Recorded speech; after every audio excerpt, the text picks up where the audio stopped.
Hello everyone and welcome back to Let's Play Metroid 2 Return to Samus. In the last part we started off the second, I forget which area. Second area, that's it. And now we're going to continue on and beat it. As I mentioned in the last part, there was a missile tank I missed. However, there's actually two I missed in this area as far as I'm aware. I know by the end of this part I'm about 20 missiles behind where I should be, so in between parts I'm actually going to go searching for two specific missile tanks. I'm not sure where they are yet, though. And thankfully the rest of the areas in this Metroid, Metroids in this area are all in this little corridor here. We're going to be doing some small cuts in this part to get around quicker. Honestly, I won't be surprised if my time is just over 3 hours by the time I'm done with this, so I might have to use the... because if you noticed, actually, there was multiple save files at the title screen, and I'm using file 2. My file 1 was my playthrough I did like 3 years ago, and I should be able to make it under 3 hours with that, because I'm right before the final boss with it. And I know for a fact that if I rush, I can make it just under 3 hours with that, so yeah. Not my best playthrough, but then again, this is only my second playthrough of this damn game, because I don't find it that appealing anyway. Gamma Metroid.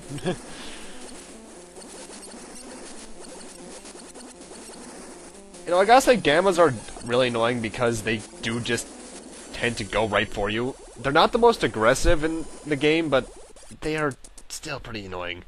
Also, if you're low on energy like me, there is a energy ball right here if you need it. Thankfully, those things are infinite use. And with that, that's the earthquake, so we've eliminated every Metroid in this area. However, we're not done quite yet here. So first off, we're going to jump back to the white block room we were in last part, because there was a missile tank I stupidly missed. In the bottom left of it, there's a room that had 2 missile packs that I got earlier, but I stupidly missed one. It's not in this room. We actually have to head to the left and then head down, but still, it's annoying when I do that. Why do I have a feeling that you guys pointed all this out to begin with, though? Pretty much just head down here, and there's the missile tank. And for the last one, we're actually going to cut back to the waterlogged room for the last time, as far as I'm aware. Because, that's the easiest way to show you guys where the exit is. Pretty much, the last one I missed is, well, as far as I'm aware, is directly near the entrance, pretty much just head to the right. Also, I didn't make mention of it, but for some reason, I love how symmetrical this area is right here. In fact, this entire area, the rooms where the Metroids are assigned, is rather symmetrical. Oh, rule of symmetry, you can be so useful, especially in God of War. I'm gonna turn my TV down, I feel it's kinda loud. Anyway, to get to the missile tank that we missed stupidly, or pod, it's not the tanks until, I think Fusion. Pretty much spider ball up this wall, and you'll find it. Now, don't let any enemies get in your way stupidly like this guy right here will momentarily. Screw you! Also, bombs can also boost you upwards if you're standing up. Not that useful, though. And here's the last missile tank of the area. Or pod. It's gonna take a while to get used to. But now we're essentially done in this area yet again, as far as I'm aware. I'm gonna look for those last 2 missile tanks off screen. But that's what save states are for.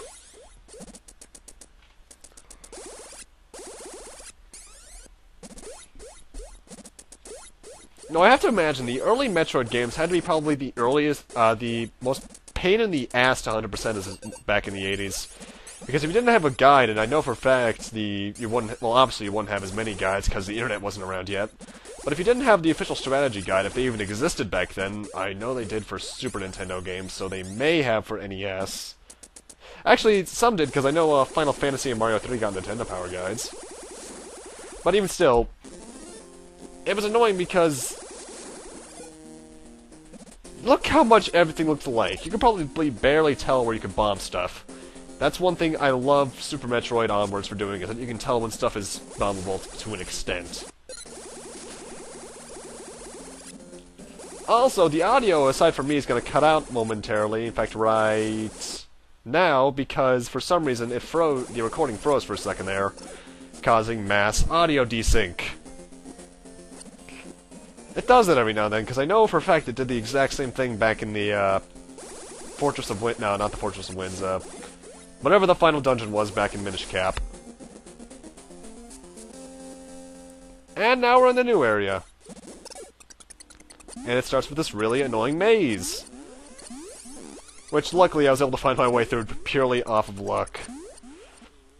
Also, I hate the background music in this area. Ugh, it's so annoying.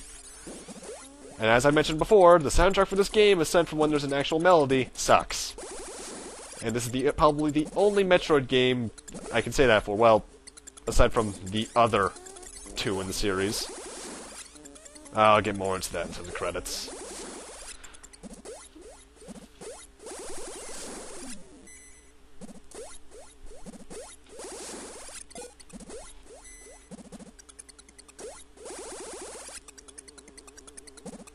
Also, don't go to the right there. That is a big part of the area that we're in, but there's Metroids over there, and you probably won't have enough missiles to do much in there. You want to have around 180 by the time you go over there. Just because of how many Metroids there are. Also, the wave beam is fantastic for clearing out sand. Not that we're gonna have it for much longer, though. More on that in a minute. Or 3.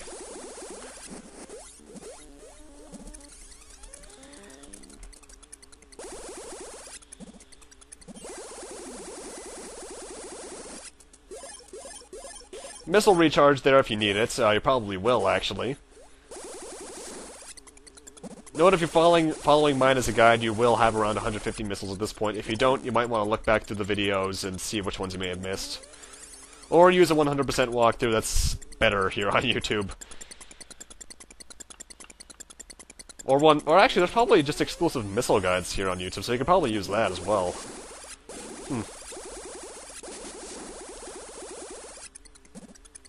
Although I will say, actually, one of the most marvelous things when it comes to the Metroid games is watching 100% speedruns. Those things are ridiculous, or just speedruns in general, because zero mission in like 30 minutes is holy. That is a watch and a half. Anyway, we came down here because there's we can't progress onwards otherwise. And what do we get in here? A new item in the series, the Space Jump. As well, for those of you who watched my Zero Mission Fusion runs already know how this works, but essentially, if you rhythmically press A, you can do infinite jumps in midair. However, in this one, it's a bit wonky with the timing. There are times when you get the timing right and it won't work at all. Thankfully, Super Metroid Onwards fixes this. Mind you, it still happens occasionally in the other games, but nowhere near as often. But it's the introduction of the item, so I have no problems with it because of that. They hadn't quite figured out everything. And I pressed A at the right time there, but it didn't work. That's what I mean. It's supposed to be able to let you do this. Though I think easily the most easy incarnation of the space jump to use is probably Other M. Then again, Other M is just a really easy game, certain boss fights aside. But I'll get to that when I get to it. Anyway, we want to come down here because there's stuff we can get. First off, there's this. Most of the sand is actually completely solid. You can only destroy a certain amount of it, but you get a missile pod in here, and you're gonna want to keep this room in mind for later because I'm gonna cut back to it. Also, as for why I'm actually loading my save up here, it's because I actually died to a gamma that came out of nowhere, in my opinion. Well, more like not out of nowhere. I knew it was there, but it's dickishly placed.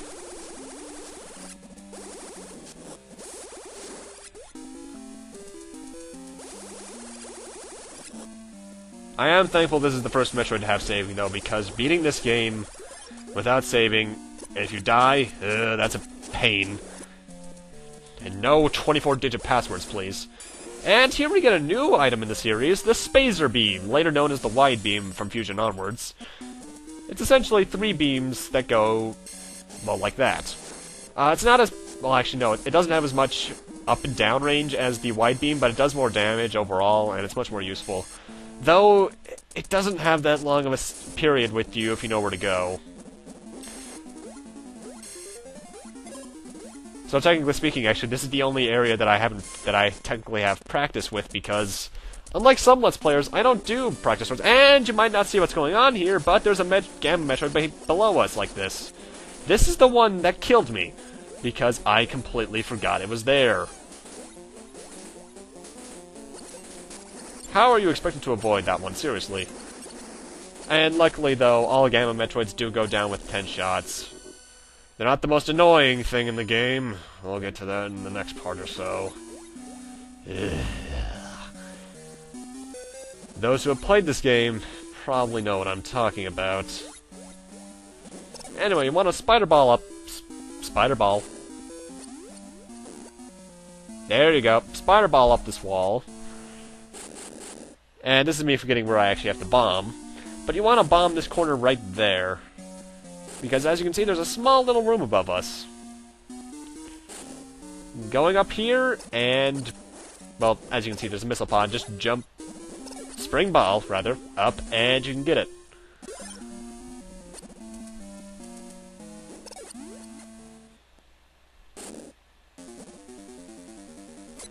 And now I think is when we cut to the... no, actually we don't. Never mind. And now we're down in this area. Now to the left is what I'm... well, first off, to the left is another Gamma that you can barely see up there. Actually, I should mention that when it comes to Alpha and Gamma Metroids, if you're below them, you're probably in the best spot because they cannot hit you at all. Because Alphas only have touch damage as a method of hurting you, whereas the lightning attack on the Gammas is pathetically short in range. So you should never die to that. And we also want to come to the left because, well... there's another red door, which means there's something else. Now remember what I said about, actually about 6 minutes ago, about the Spazer Beam having a short stay? Another new beam in the series is the Plasma Beam. While this doesn't have as much range, or covers as much area as the Wave or Spazer Beam, its pure power increase is well worth it. You can also hold down the button to have rapid fire. Though its sound effect is really ear-grating at times.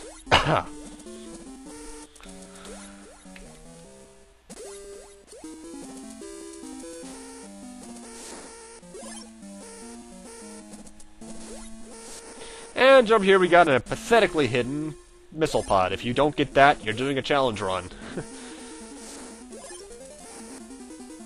Actually, there probably are a lot of fun challenge runs of this game. And if you haven't mastered the space jump yet, this is the time you want to do so, because there's a Metroid up there that we need to get to, so learn how to use it quickly. And if the spikes kill you, well, you don't go back too far if you saved at that previous save point. And these things are completely invincible, by the way. That one isn't.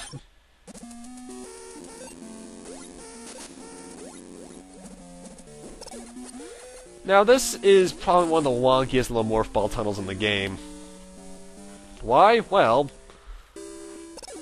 as you just saw, sometimes the spider ball moves a bit too fast, you can barely get a grip on where you're going. There's also the fact that I'm stupid and don't remember how far I should go in. Bit further past me.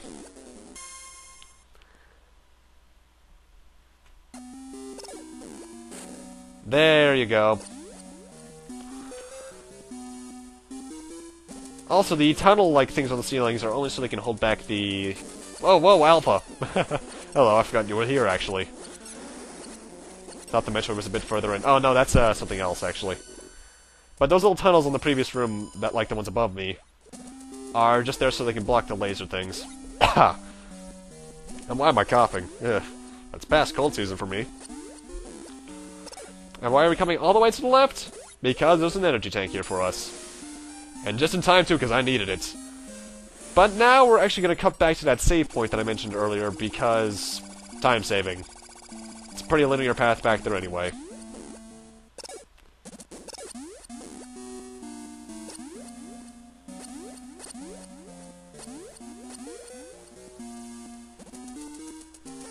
When do I cut again? Oh, that's right, that's when. That was a bit too long of a before cut there past me. I'm not gonna re-edit that in post. Anyway, I was actually wrong last part or so, by the way. The enemies that fly in circles are not the Probo scums, but these things are. Keep in mind this little boulder there on the wall for later, because we'll be coming back here, even though I'm bombing it right now for some reason. Mind you, you can do what you want in there right now, but I'm doing it later because I want to save something for later. I'll explain pretty much as I do it. Because essentially over here we have a gamma in the bottom, I believe. Yeah, there's a gamma.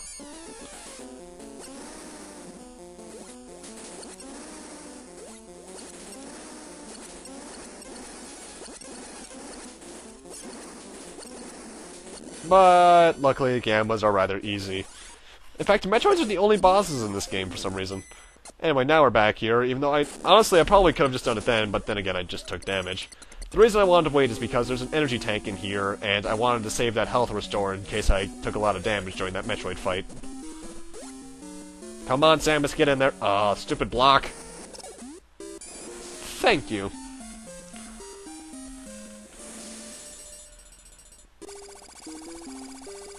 And by going over here, we get a missile pod. And now we're actually going to cut back to the corridor we were in earlier, at the very beginning of the area. I forget if I mentioned if we were kind of back there or not. But it's the room right before we got into this big area. And now we're actually on the pathway to the right, you may have noticed. Because, well, don't fall down yet. I wanted to use that save point. There we go.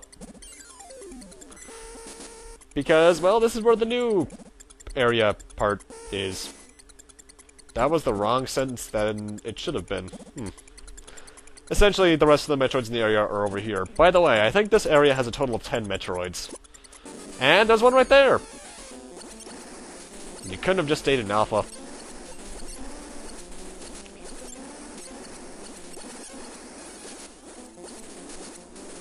Come on, thank you. 21 left to go.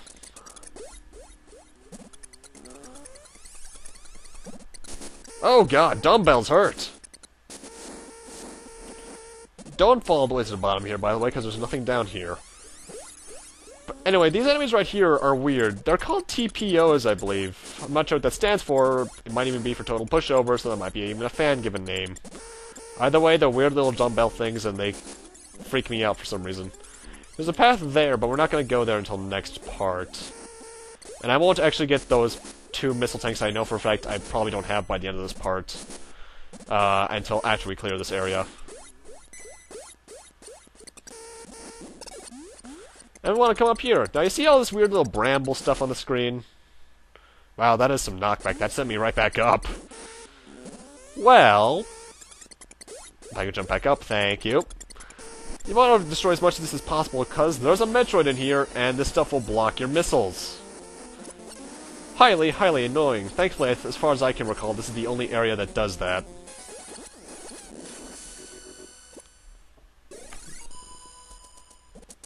But we're not done in this room just yet. Spider ball up this wall. And you got a narrow tunnel you can go through. Which leads to one of my least favorite Metroids in the game. Because first off, to get to it, you have to fall through this Metroid shell, something you're not sure you can do unless you've done it before. And then we got a gamma in a room absolutely full of this bramble stuff. Meaning you need to clear a good amount of area before you can even hit it. Or you can kind of trap it off screen like I am. Yeah, for some reason, certain enemies won't move once they're off screen. 1991 Game Boy programming. We love you so. I think. And now we're gonna head back down to that little corridor we were in earlier. So we can go down to the other pathway that I said you shouldn't go down to until you come back up here. I'm being redundant for some reason. But with that, I'm actually going to need to end this off here. Thank you guys for watching. Rate, comment, subscribe, all that kind of stuff. And next time on Let's Play Metroid 2 Return to Samus, we'll be continuing on in this area and hunting down the rest of the Metroids that are in it. See you guys then.